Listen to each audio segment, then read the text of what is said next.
Escucharte. Lunes y viernes en La Nata Sin Filtro. El espacio de Mamano Fine Art. Hola Patricia, ¿cómo andás? ¿Qué tal? ¿Cómo te va, Patricia Jorge? Pacino acá, Gabriel Levinas. Y hoy está invitado un curador. Exactamente. Que se llama Rodrigo Alonso. ¿Cómo andas, Rodrigo? Hola, ¿qué tal? Buenas tardes. A ver, explícame qué es un curador. Bueno, un curador básicamente es una persona que organiza una exposición, que le da un sentido a la exposición, que da la idea de que la exposición efectivamente está organizada, que todo tiene su lugar y que permite entonces que una persona, luego de haber recorrido esa exposición, se arme una idea sobre el artista, sobre lo que hace, ¿no? Y antes cuando el curador no existía, o cuando los curadores están muy ligados solamente a algún tipo de museo, ¿las exposiciones no tenían sentido? Sí, las exposiciones siempre existieron, siempre se hicieron y siempre tuvieron algún tipo de sentido. Hoy en día esto es como una labor profesional, ¿no? Es decir, hay podríamos decir, como una forma de aproximar el arte al público a través de justamente construirle una suerte de relato por detrás de la exposición. Y aparte la figura de curador propiamente dicha nace en los 90, cuando empiezan a haber muchos museos, las bienales, es decir, empieza a pulular, empieza a haber la necesidad de ofrecer muestras itinerantes, exposiciones temporarias, entonces se necesita gente que pueda organizar estas muestras, porque hay muestras. Hoy en el mundo hay muchísimas muestras y muchísimos museos, cosa que no sucedía antes. Entonces antes el curador era el director de un museo, como Alfred Barr, que organizaba las muestras del MoMA. Pero después se fue especializando y entonces queda la figura del curador como aquel que organiza la muestra y que también propone una hipótesis, es un investigador también, es el que relata y que hace un estudio crítico de la obra del artista, produce un texto crítico en el catálogo, digamos, es una tarea total, no solamente la organización de una muestra. Hay algo que viene pasando en los últimos años, que es que muchas veces en los anuncios de las muestras aparece el curador antes que los artistas. Sí. Lo cual es realmente entre grotesco y gracioso. ¿Vos qué pensás de eso, Rodrigo? Sí, creo que es verdad.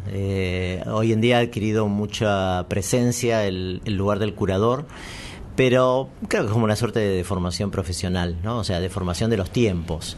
Yo creo que, siempre digo, yo creo que la figura del curador es muy probable que en 10 años no exista más y exista otra figura. Porque me parece que es una figura muy epocal.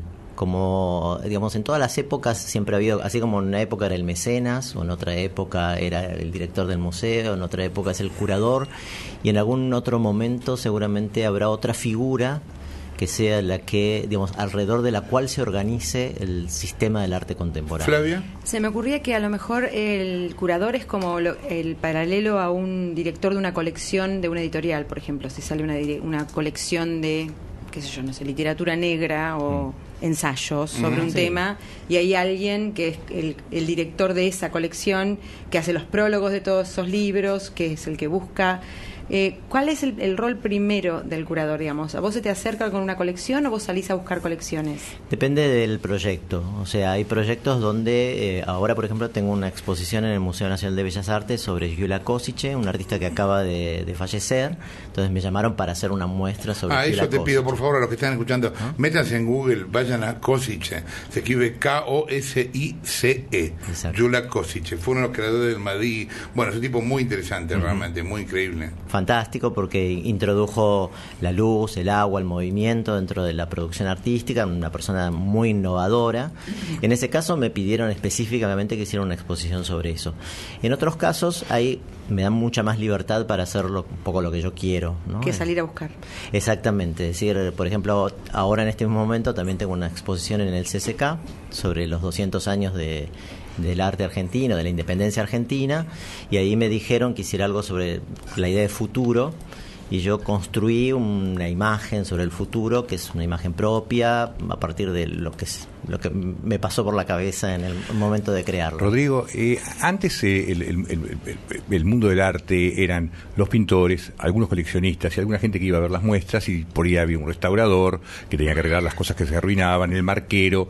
El epifenómeno del arte era mucho más reducido. Ahora pareciera que se invirtió, pareciera que los curadores y los que cuelgan y todo, hay un montón de gente alrededor del arte y muy pocos artistas en el centro de la escena, ¿no? Es decir, ¿cómo ves eso? Yo creo que lo que ha cambiado fundamentalmente, o sea, para decirlo muy rápidamente, o sea, esto es una consecuencia de la globalización, ¿no? Con la globalización lo que empieza a suceder es que la gente empieza a viajar mucho. Antes la gente no viajaba tanto, se quedaba, digamos, en el lugar donde había nacido. Sí, viajaba en cualquier una vez caso la información viaja más rápido. Claro, uno viajaba una vez en la vida. Puede o no viajar, digo, existe internet. No, en una época viajaba una vez en la vida, uno iba a Francia y si vas a Francia veías el Louvre, veías la tumba de Napoleón, la Bastilla y te volvías. Hoy en día la gente viaja mucho, entonces si vos vas por segunda vez a Francia o a París, querés ver otras cosas. Y entonces dentro podríamos decir, de la oferta cultural empezaron a aparecer los museos de arte contemporáneo, que antes no estaban. La gente iba a ver los museos de arte clásico, iba a ver el Louvre.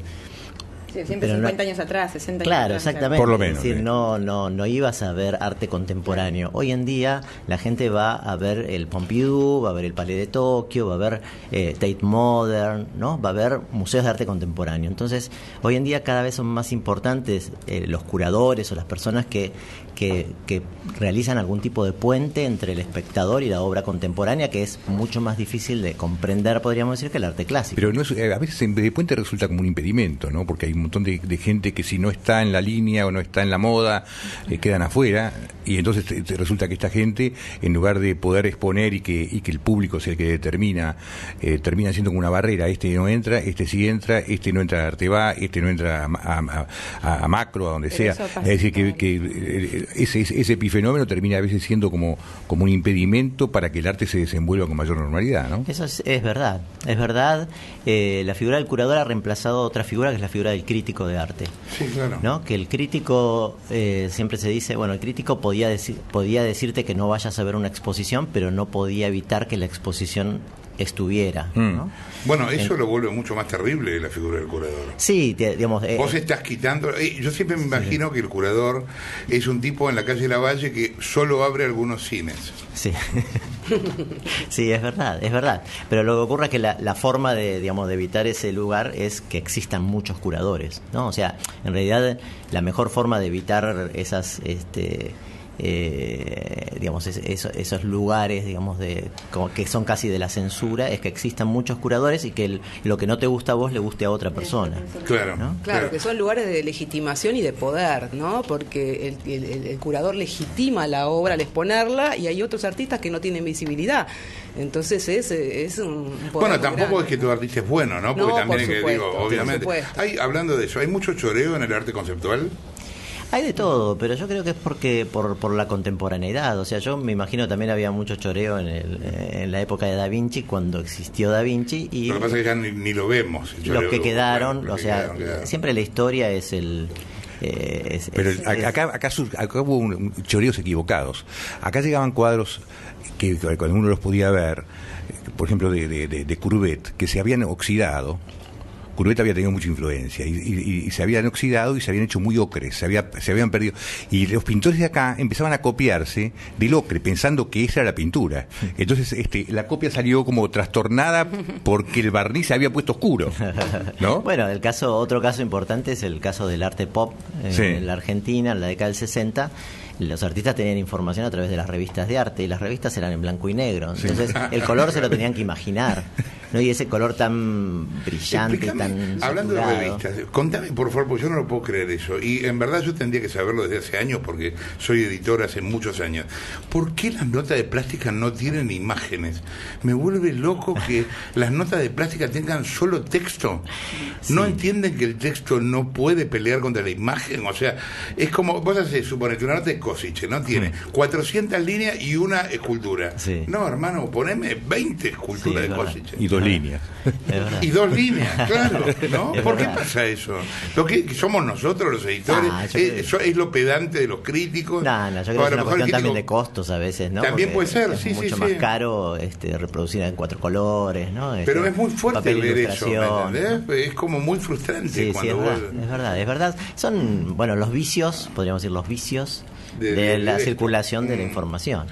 Que bueno, pasa también, como vos sabés perfectamente, en la política, o sea, muchas veces con una sola imagen te quieren explicar, ¿no?, tantas cosas que hay por detrás de esa imagen. Hay en cualquier comunicación masiva hay por supuesto hay síntesis y hay tendencia a la síntesis. Lo que pasa es que la síntesis en la plástica nunca la puedes lograr con palabras. O sea, tendrías que lograrla. Es verdad. ¿No? Patricia. Perdón, Nico. No, sí, te quería preguntar cómo es hacer de curador en una muestra de un pintor que está vivo. Bueno, es el caso de Wells ahora. Sí, bueno, ¿Vos hiciste la muestra de Wells? Sí, mira. La muestra de Wells. Es mucho más fácil porque uno justamente puede dialogar con el artista, podés ponerte de acuerdo. Pero a veces puede ser un ¿haces impedimento. eso? ¿Hablas con el tipo? Sí, por supuesto. ¿Te pasó que alguna vez fuera un impedimento para tu idea de la muchas veces suele ser un impedimento, pero lo que ocurre es que el lugar del curador también es un lugar de mucha negociación. O sea, uno tiene que hacerle ver también al artista por qué uno está haciendo una selección. Pero el artista no es el que hizo esa obra y el que... Sí, pero el curador es como un mediador, podría decirte, más del espectador. O sea, el artista hace la obra y está muy cerca de la obra y a veces no se da cuenta. Está muy enamorado de... Claro, qué es lo que está viendo una persona que es externa. Había casos de pintores que tiran obras, que arruinan obras, y entonces vos en vez de tirar decís, bueno, guardémosla y esperemos un poco, y después el tipo se da cuenta que en realidad no había que haberla tirado. Claro. El artista a veces tiene mucha subjetividad sobre su propia obra, entonces en ese caso no está mal que alguien lo ayude, sobre todo cuando es una obra hecha recién. Si es una obra más vieja ya es otra historia. Claro. ¿Flavia? ¿Cuál es, en tu marca personal como curador, qué es lo primero que buscas como línea, esto que decías al principio, que es esa línea de conducción para que uno termine con una idea general del en este caso del pintor o del escultor? ¿Qué es lo...? Yo creo que para mí una de las propiedades más importantes de un curador es que sea creativo. A veces se suele hacer esta relación entre el curador y el artista, ¿no? A veces, como decías recién, a veces se parece que el curador es más artista que el artista, pero yo creo que lo que uno busca en un curador es cierta creatividad, es decir, que cuando vos veas la obra de ese artista no veas lo obvio, sino que veas como, digamos, otras cosas que están latiendo en su obra y que justamente el curador lo que hace es como tratar de extraerlas y ponerlas en primer plano. Esa es una parte importante del trabajo. ¿Y cuál es tu vicio que más querés cambiar? No, cambiar no. Te diría que mi vicio de curador es algo que a mí me gusta, que es mezclar cosas. Que se ve mejor hoy en día en la muestra del CCK, que es una muestra que tiene artistas, diseñadores, arquitectos. Bueno, claro, porque es un concepto y tratas de definirlo. Claro, ¿no? Y yo hice una sala de inventos, una sala dedicada a la creación, hice una sala dedicada al tema de la identidad con las redes sociales, una sala dedicada al paisaje y las nuevas tecnologías, es decir, y mezclo cosas, eso me gusta mucho. ¿Eso está en el CCK? En el CCK en este momento. ¿Y se puede ver hasta cuándo? Hasta febrero, más o menos, una muestra muy larga. El futuro ya llegó hace rato. El futuro llegó hace rato, tiene me copié de Los Redondos. En el caso de la muestra de Wells, ¿qué es lo mejor de la muestra que está en Mamán de Wells? Yo creo que lo mejor es que es su mejor época históricamente vista, o sea, de sus primeros años y los años, te diría que casi más revolucionarios de su producción, es decir, donde él deja de lado, él venía del grabado, que es una técnica, podríamos decir, bastante tradicional, y pasa a hacer collage, esculturas con objetos, digamos, cosas que para los 50 eran absolutamente novedosas y revolucionarias. ¿Y en el caso de la muestra de Kosice? Kosice es otro artista que, imagínate, en la década del 40, donde digamos la producción iba por el lado de cierto realismo, sobre todo ponerlo al lado a Berni, por ejemplo, ¿no? En la década del 30, con esa imagen más social, muralista, etcétera. Vos tenés una persona que rompe con todo eso, se va hacia la geometría, hacia una obra participativa, una obra que incorpora la luz, el movimiento, el agua, los acrílicos, materiales totalmente novedosos, deja de lado la representación, deja de lado digamos el hecho de que el arte tenga que reflejar ¿no?, a la vida cotidiana, y está pensando en una ciudad aeroespacial, en una ciudad que flota en el espacio, o sea... En efecto, los Madí fueron los primeros en romper el marco del cuadro tradicional. Sí, en realidad hubo como una serie de grupos en ese momento que en general se suelen reunir bajo la idea de lo que se llama el arte concreto, pero sí, básicamente son Madí, concreto, perceptismo, son tres movimientos que son los que hacen esta ruptura, ¿no? Una pregunta, hablábamos de la o mejor dicho, ¿cómo explicás vos que en muchos casos, así hablabas de West también, que la mejor obra de los artistas siempre está al principio, en las primeras épocas? Porque ¿qué es lo que hace? Y si el mercado no tiene alguna responsabilidad también en eso. Sí, no creo que sean todos los casos. No, ya sé que no es en todos, ¿no? Sí, estos son casos muy particulares porque... la década del 30, la década del 40, del 50, claro, son décadas donde realmente la modernidad llevaba a los artistas a estar siempre inconformes con lo que existía, ¿no? Como podríamos decir, una suerte de temperatura de la época, ¿no? Entonces a muchos de esos artistas les pasa eso, que es mucho más fuerte su primera obra que la última. En otros casos no, hay otro tipo de producción donde el artista se va desarrollando a lo largo de los años y tal vez su periodo de madurez es posterior. Yo creo que tiene mucho que ver con una cuestión de conocer las épocas y evaluar las épocas en las cuales trabajar. Patricia. No, yo le quería hacer una pregunta porque es muy importante para el oyente que visita por primera vez una muestra saber de qué se trata una exposición y cuál es el recorrido, porque siempre hay una obra ícono, hay un comienzo y hay un final, y entonces el curador tiene que hacer como una especie de guión, y tiene que haber un diálogo entre la obra. Entonces en la exposición de Košice, la primera obra con que nos encontramos es Roshi del 44, que es una escultura articulada, y explica por qué la pusiste primero en el comienzo de la exposición. Sí, yo creo que decía antes, para mí por lo menos como responsabilidad me tomo siempre el hecho de que la gente tiene que, que el curador tiene que aproximar la obra al espectador. Entonces, esa es una obra muy significativa porque es donde empieza a aparecer la idea de que el espectador puede cambiar la obra, que la obra no tiene una forma final, que las cosas que son relativas, en cuanto a sus formas, y es parte de un pensamiento que Košice va a manejar, desde sus primeros años hasta el final de sus días, ¿no? Gracias por haber estado acá, viejo. Bueno, muchas gracias por invitarme. Muy interesante. Gracias. Gracias, Patricia. Gracias a vos. Patricia Pacino, Rodrigo Alonso, desgraciadamente Gabriel Levinas. Son las 13:31. Escucharte. El espacio de Mamán Fine Art para acercarnos al mundo del arte y descubrir a sus protagonistas.